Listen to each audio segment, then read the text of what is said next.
All right, hey everybody, welcome back to the channel. This is Rob here at Smirking Gun Reviews. We're back to talk about more Hanna Season 1. We're at Episode 4. It's called Fathers, so full spoilers if you've not seen the episode. Also, for anybody who comes to my channel, I just want to say, if you like the content, please hit the like button, a comment. I always want to hear what people say. Share, subscribe, hit the bell for all notifications so you're never left out in the cold wondering where my content is. So yeah, subscribe if you can. I'm trying this at the beginning of the videos and it's still feeling awkward, but we'll see how it works. But anyway, this episode has some really cool stuff, but it also kind of falls apart under cliches to me. But the big thing here is, to me, Hanna finding out the truth, or what she hears is, part of the truth, that causes her to doubt Eric. And that's a big part of the episode. But the really cool part of this for me was Joel Kinnaman and Marielle Enos getting to actually have a scene together. And since they were in The Killing, I mean, they've been like in scenes together, but like this is present time meeting after a long time face to face, and it's great to see these two actors play off each other. This to me is like, and I'm sorry if maybe this is an overstatement for some people, but this is like, for me, like De Niro and Pacino in Heat. The two people on the opposite sides of something, finally having a face to face, and they really give it to each other here. And he really sticks it to her, and it makes you question, how involved is Marissa still with this UTEX place? And now that she has a boyfriend, and he's like a surrogate son or whatever. I like that it's not her husband and her kid, the choice that her own kid, because it will make it easier for her to betray them. That's how I feel about it, is that she can say whatever she wants, but she's a reptile, man. She is cold-blooded. And so anything, because when you look at her during the project and stuff, she's way too pleased with herself. And so even though she's tied to the chair and making it look like, maybe she'd be upset. She's upset in the now that her, pseudo new family or whatever is being threatened by Eric, who he has to. Okay, she's talking about innocence. I mean, that's what these shows are, okay? Collateral damage is something that happens. And so, should I be mad about Eric threatening her family? Yeah. But Eric is capable of doing it, but I don't know if he'd really follow through.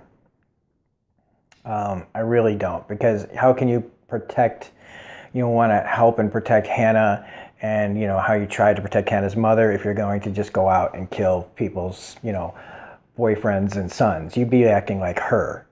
Now, taking out her guys, that's another story. And I'm really glad that they did that. I'm really glad that they showed that side to Eric and Marissa. That they take out, they beat the shit out of her guy, her right-hand man, who's been working with her throughout this whole thing. They get the information out. I love how they trick him. I mean, again, showing how Eric's capabilities of planning is really good.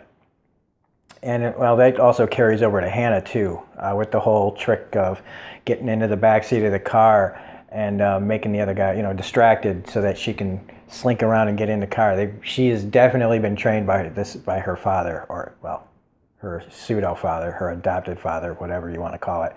But the plan where they get him and they get all the information about Marissa from him, and that guy doesn't seem like the kind of guy who would talk easy, and so when you see him beat the fuck up, it's, he's messed up.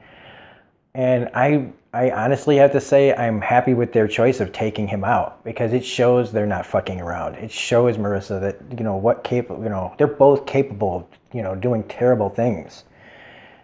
And blowing him away, even though people go, oh, but that had to happen. Otherwise, because that's how the character would behave. And see, that's where the episode pisses me off a little bit, because that's how he would behave. He would take that guy out. Later in the episode, I feel like things just kind of fall apart with the story wanting it to go a certain way. And that's, when you leave another guy in charge of taking out Marissa. You know that it's only episode 4. You know she's not going to die now. The show doesn't have the balls to do that because she's your main villain. So when you leave to go do your thing, things aren't going to work out the way they should. And I don't like the route that the rest of this episode falls into, just those cliches of what we've seen in television shows time and time and time and time again around this time period in a season. And so, there's a new guy in charge. You don't know that he's from UTEX, but he is. And he's basically taking over everything, making it more efficient, showing that there are people out there that they're not messing around either. You're threatening these politicians and people who have things to lose in the real world if this got out of what they were doing to women and kids and stuff like that. Basically Marissa's saying, you screwed all of us up. You made this happen. You took her, and now the world's has to erase everything, including you, including her, including me if I screw up. All this, they have unlimited resources. It is pretty much an unwinnable situation that they're in. You know what I mean? These people will never stop. These are the kind of people that are out there that we all think are on the up and up. But when push comes to shove, they will end the world to protect themselves and their secrets, just to keep their power. And so when you think about that, it really is unwinnable. So it's going to be crazy to see how they get to resolve these situations in the end. But then, so this guy takes over, becomes very efficient. They know where Marissa is. They come, they take out Eric's guy. And Hanna, meanwhile, she overheard, Eric and Marissa talking, so she knows that Eric's not her father.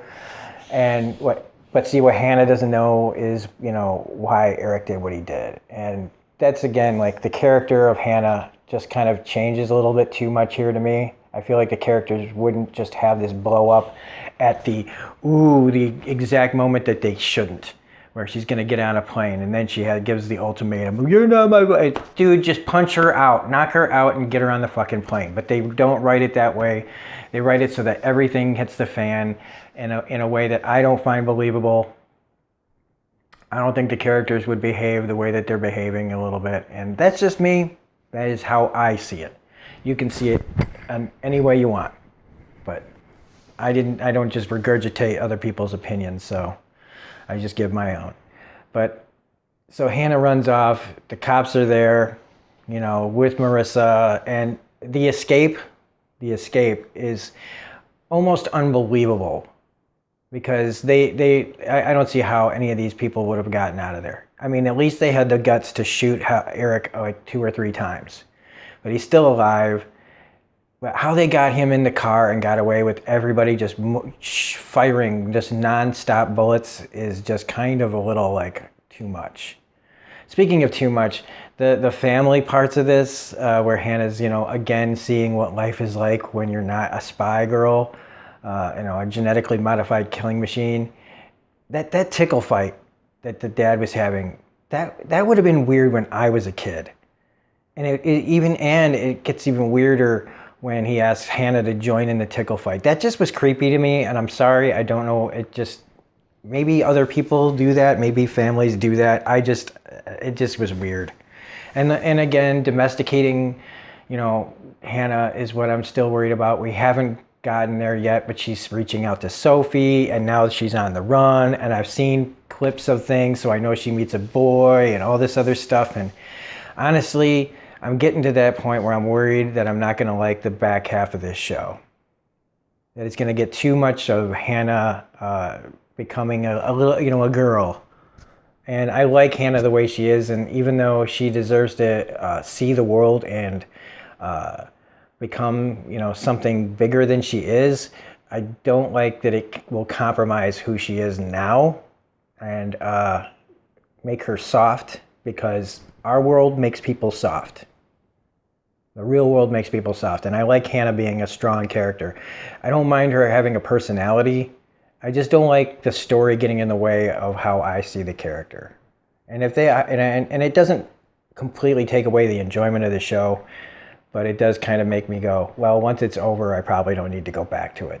But that, again, that's just my personal. Maybe you love this. Maybe you want her to become like just another girl out there who can also kill people. You know, I don't know. But that's just me. So anyway, if you've made it this far, that's pretty much all I have to say about this episode. It's pretty good. You learn a lot of stuff. But then again, the cliches to me, and characters acting kind of purposely for the story and the way that they want it to go. They make characters do things and make choices that I don't think they'd make.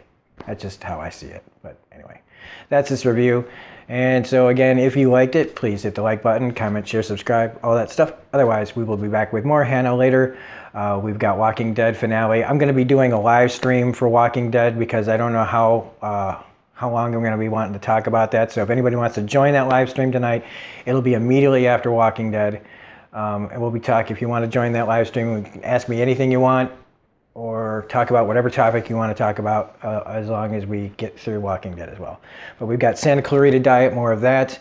We've got more Agents of S.H.I.E.L.D. today. And then, yeah, so a lot is going on the channel. So have a great day, and we will see you on the next one. Bye.